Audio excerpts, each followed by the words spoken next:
Let me begin by reading a few sayings of Sri Ramakrishna.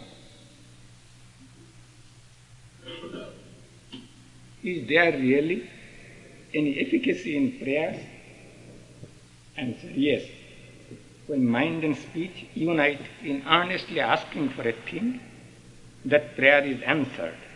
Of no avail are the prayers of that man who says with his mouth, "These are all thine, O Lord," and at the same time thinks in his heart of hearts that all of them are his. Be not a traitor to your thoughts. Be sincere. Act according to your thoughts, and you shall surely succeed. Pray with a sincere and simple heart, and your prayers will be heard.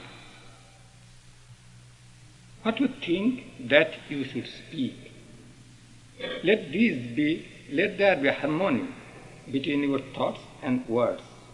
Otherwise, if you merely say that God is your all in all, when in your mind you have made the world your all in all, you cannot derive any benefit thereby. Do not let worldly thoughts and anxieties disturb your mind. Do everything that is necessary in the proper time, and let your mind be always fixed on God. There is little fear that a ship will drift or run into danger as long as its compass points to the north. So the ship of life steers clear of every danger. The mind, its compass needle, is always turned towards God without oscillation. God is extremely attentive, my boys. He has heard every time you have prayed to Him. He will surely reveal Himself to you some day or other.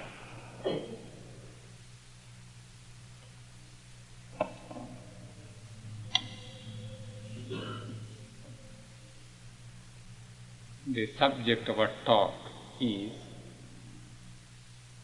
how and when prayer is answered. Surely we cannot say with mathematical precision how and when prayer is answered. But we can psychologically feel how and when prayer is answered. That is what we want to discuss.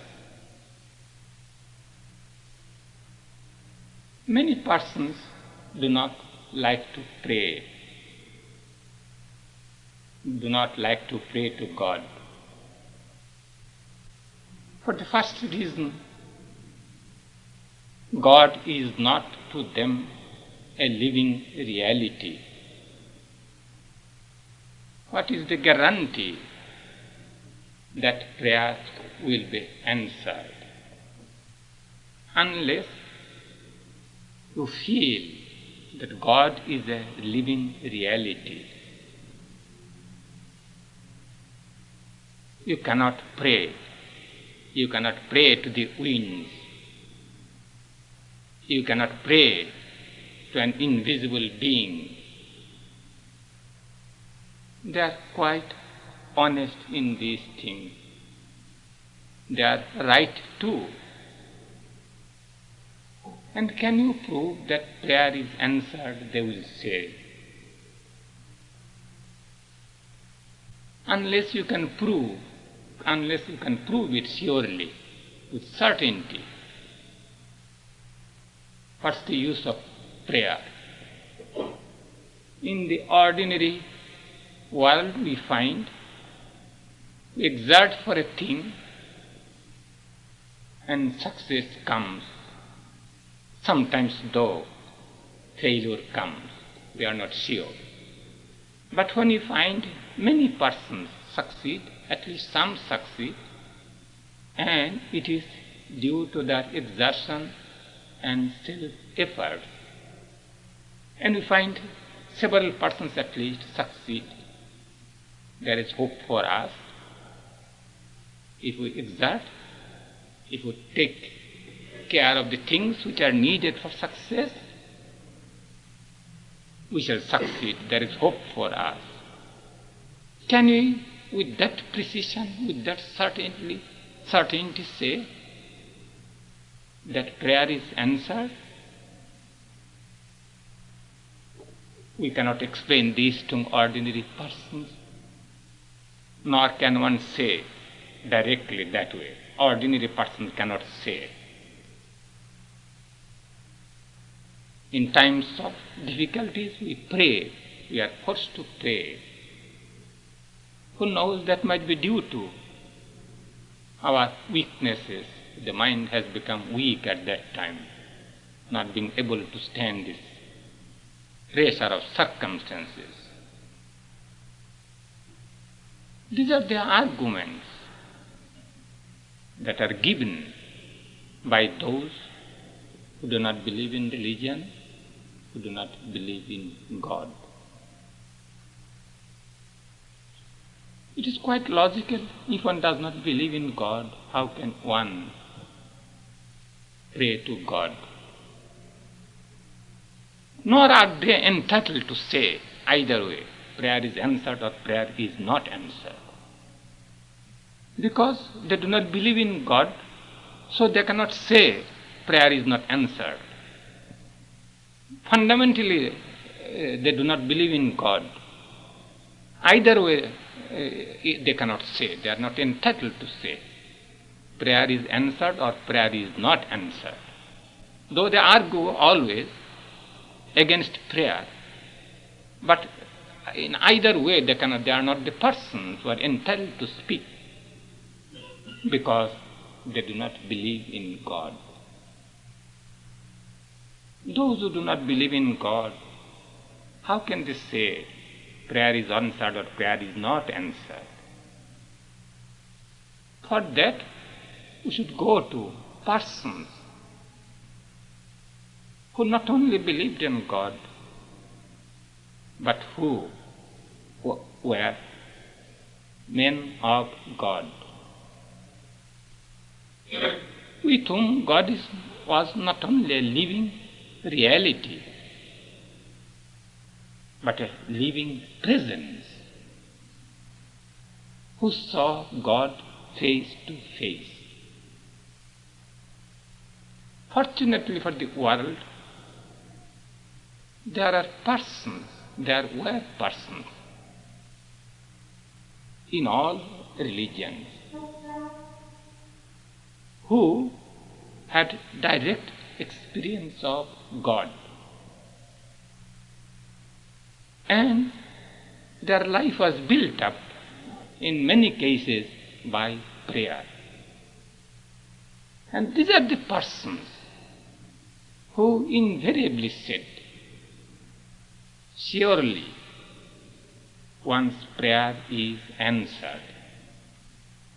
There was no hesitancy to the slightest degree in their assertion that prayer is answered. There came to Ramakrishna once a great scholar and a religious preacher too. He was a great scholar and philosopher. His idea was of monastic type. One should meditate and so on. One should meditate and realize oneself. He found it difficult to understand the necessity of prayer. So he raised a slight objection when Ramakrishna spoke about prayer. And Ramakrishna said very firmly,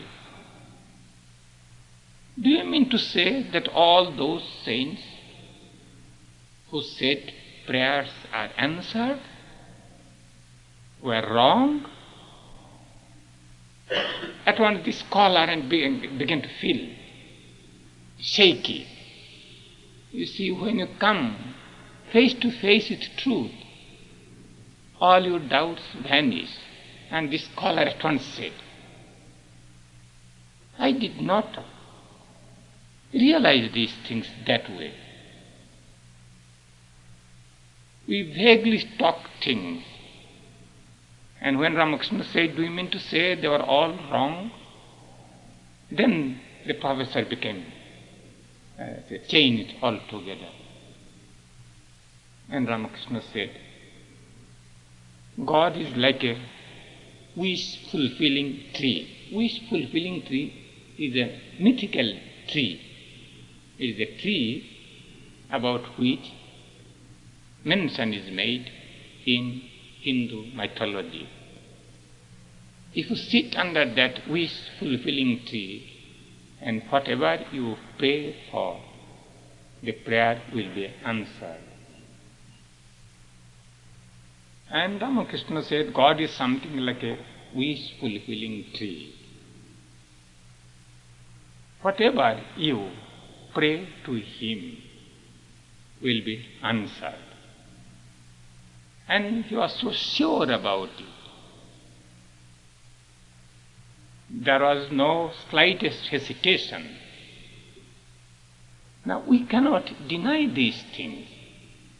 These things come from the experiences of a person who was not simply speculating whether prayer is answered or not, who spoke from his direct experience, or rather, whose spiritual life was built up completely by prayer. So, if we be at least a rationalist, we cannot deny these things. Because to deny these things is to go against the experience of a person. So, from that standpoint, we cannot deny.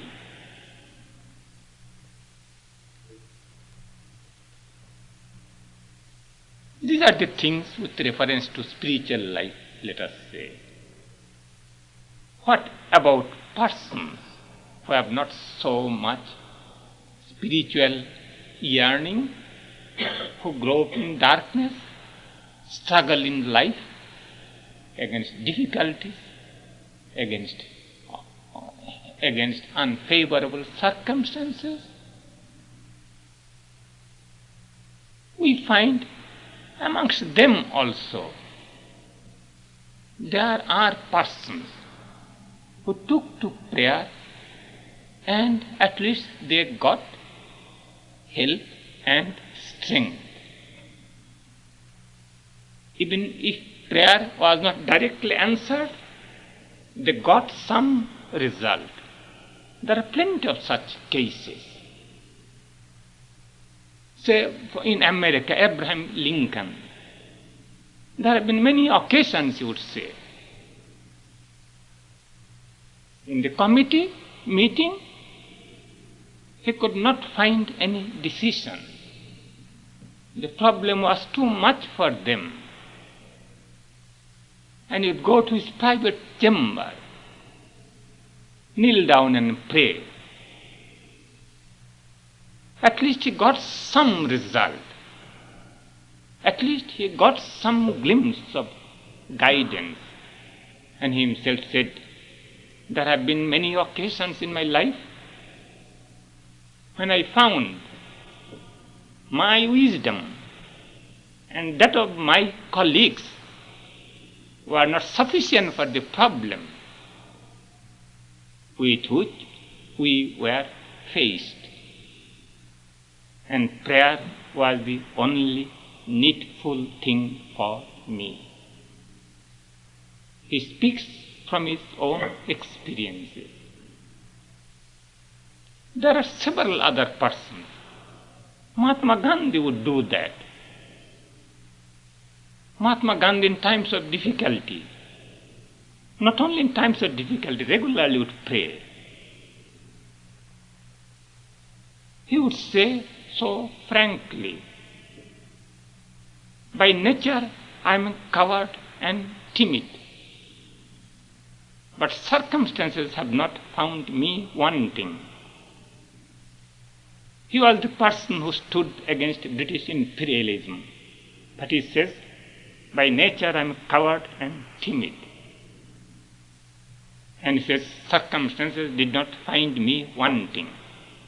This was due to my prayer. Both sides, he says.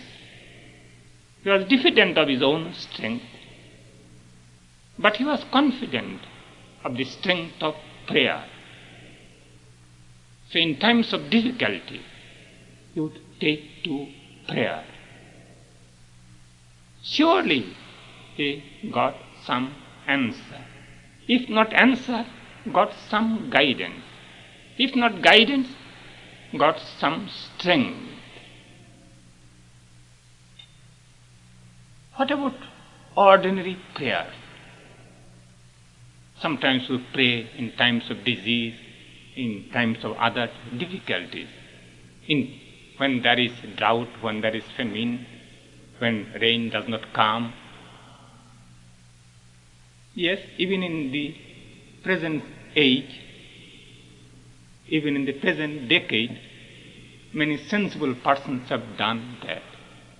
And sometimes prayer has been answered. I don't know how it was. Sometime back here in New York, I read, in India, in certain part of India, there was dearth of rain, and some prayed in the temple, and rain came. If I take the news to be true, we cannot explain how it was done. I do admit there might be a strange coincidence. Rain came and the prayer. If one dares be skeptical. These things we cannot exactly prove that it was due to prayer. No harm in saying that it might be due to prayer or not due to prayer. These things. When one was sick, sometimes one prays, his friend prays for him. In certain cases, prayer is answered. In certain cases, prayer is not answered.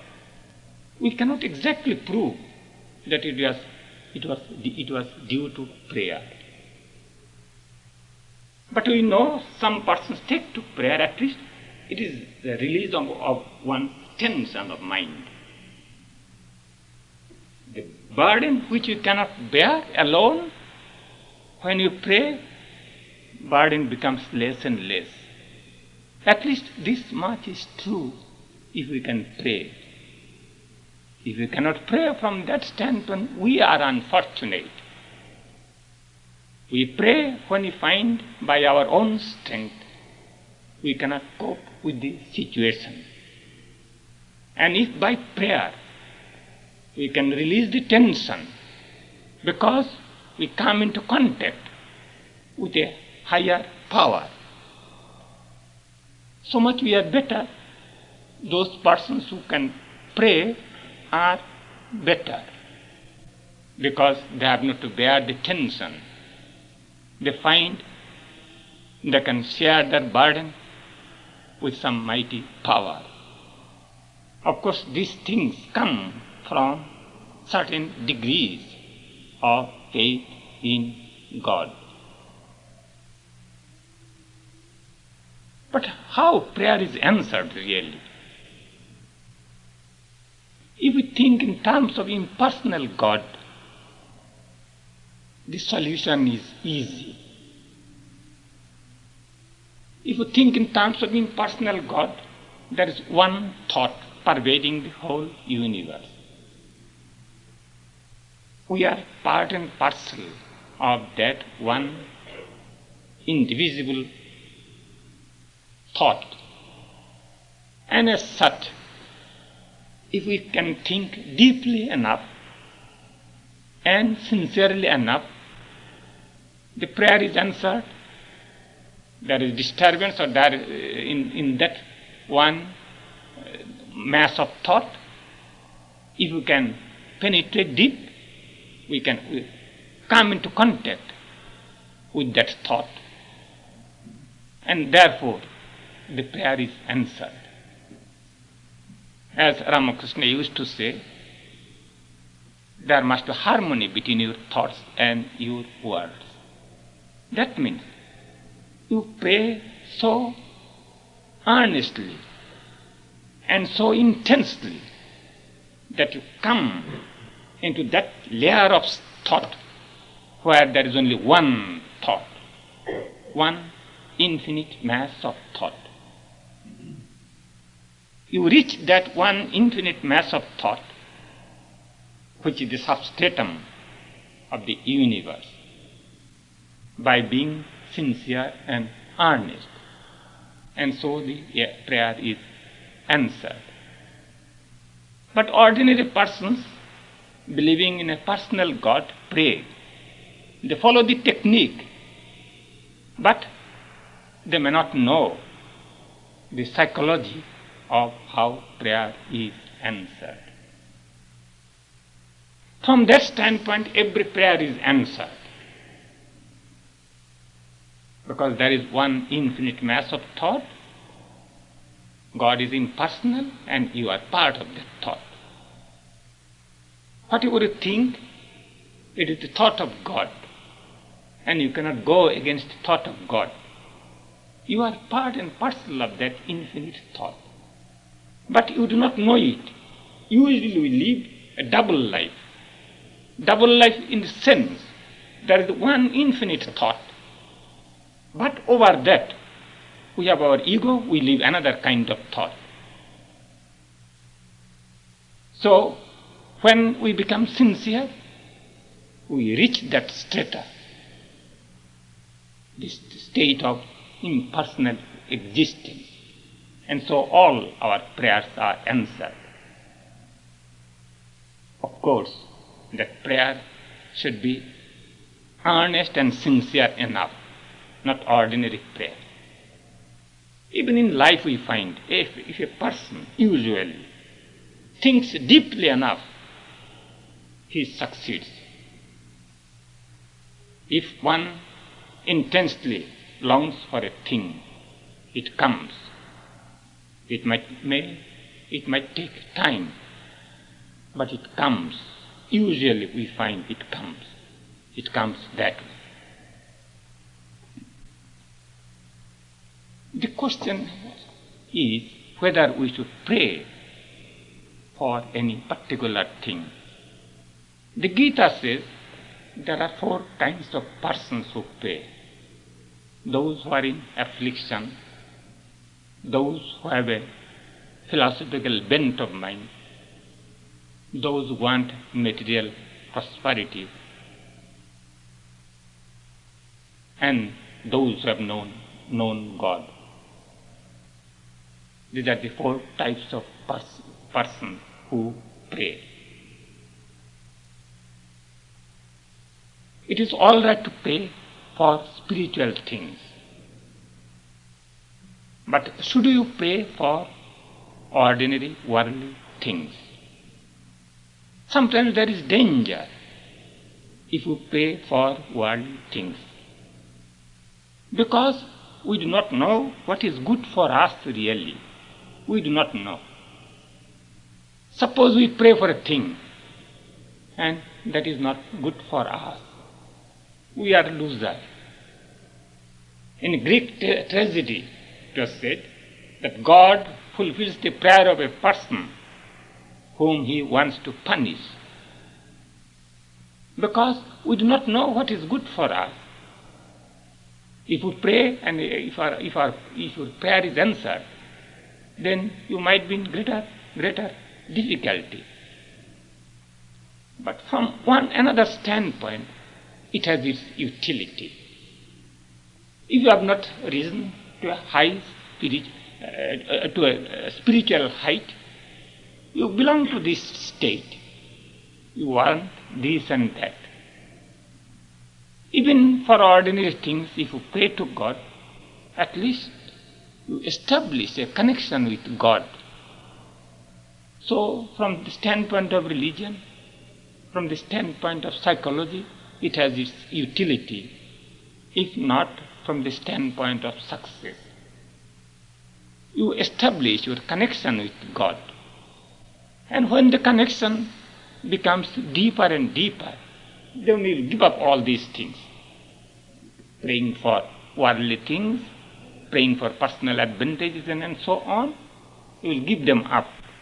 You will see, as they say, on the bank of the Ganges, you will not try to drink water from a ditch. You will see, in presence of God, why should you pray for all these things? Will not God give you what is needed for you?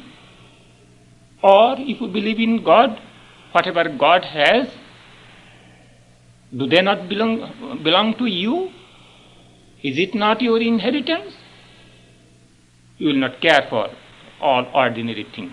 But in the beginning, because one's faith in God is not deep enough, one prays for this and that. But as one evolves spiritually, one's idea changes. One is ashamed to pray to God for ordinary things. If you have a millionaire as a friend, very rich person, and suppose you are poor, you will be ashamed to ask for anything to him. If he is a friend, he will give you whatever is needed for you when you are in need. Why should you ask for that thing? So those who are sober-minded in spiritual thoughts, they will not ask God for anything excepting devotion, excepting love for God. Ramakrishna's intense prayer was, and that prayer was so touching. I do not want anything. I want only unselfish love for thee, O Divine Mother. If you have unselfish love, that means no earthly return for your love. That will be shopkeeping. Loving God for only spiritual things. No string attached, as they say. If I have unselfish love for God, love for His own sake, what else do you want when your love for God is so intense? On the book of devotion it is said, real love for God is that you forget everything excepting God consciousness. You forget the idea that you have this body. When that love has come, then you have the realization of the living presence of God. Then you become perfectly satisfied. You do not need any other thing to fulfill your desires. All desires are gone. And you become immortal. Very death has no meaning for you. That comes when love for God has been so intense. That is the highest kind of prayer.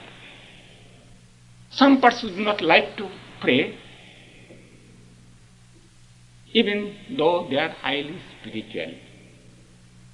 Is it not enough that you feel the presence of God? Why should you pray for particular things? When you have been able to feel the presence of God, is that not enough? Why should you pray to God? There is no need for that. Yes, they are fortunate persons, they have risen to a state when they have not to pray separately for anything. That is as good as realization, to be able to feel the presence of God. It might be they have come to that state after praying or intensely longing.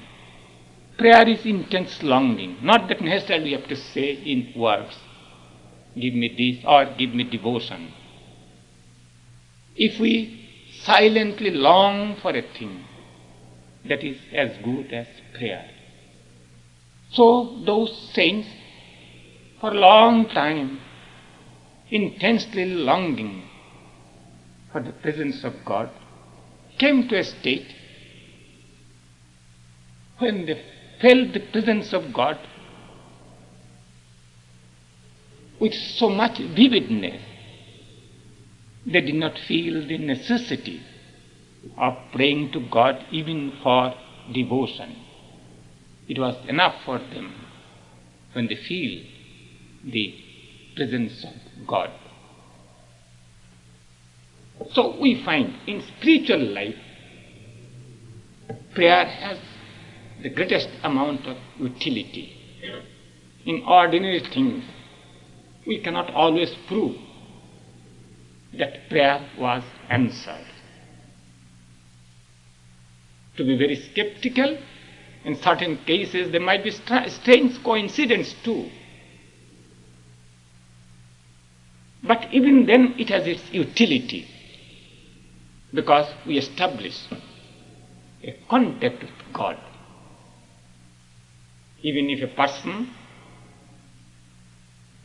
says that his prayer was answered, and a skeptic says it was not the answer to his prayer, it was strange coincidence. The skeptic is a loser, but the man who said that his prayer was answered, he is gainer, because his belief in God has become deeper and deeper. So in ordinary things, to be very frank, that we cannot prove, I would say, I cannot prove. There could be always arguments against it, that the prayer was answered, that there was control over elements and so on. Rain came, that person was cured and so on.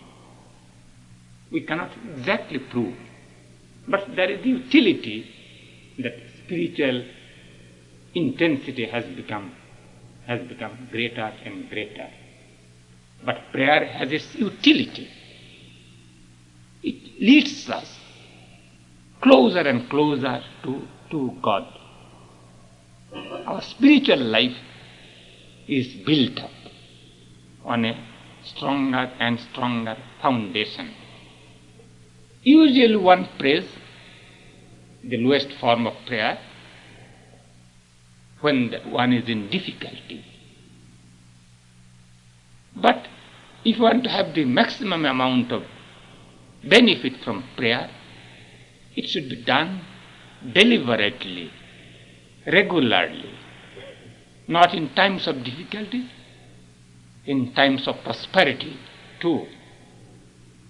In times of prosperity, prayer is more needed, because just at that time we forget God and our ego becomes greater and greater. If ego becomes greater and greater, more and more trouble is coming for us. Pride goeth before destruction. So in times of prosperity, prayer is more needful to keep our mind in a balanced state. In times of prosperity, we are likely to believe, likely to feel the success was ours. And we are likely to forget the success came because there was the power of God. We take the position of God when success has come to us. So in times of prosperity, there is greater need for prayer. So prayer should be cultivated deliberately, and it should be done regularly. And even if we do not get the result immediately, psychologically the result is there. We are building up our spiritual life. And there will come a time when we shall not pray for any ordinary things. We shall pray for devotion. We shall pray for love for God. And if we rise in spiritual scale, we should not pray even for that, because we shall feel the presence of God. That is enough for us.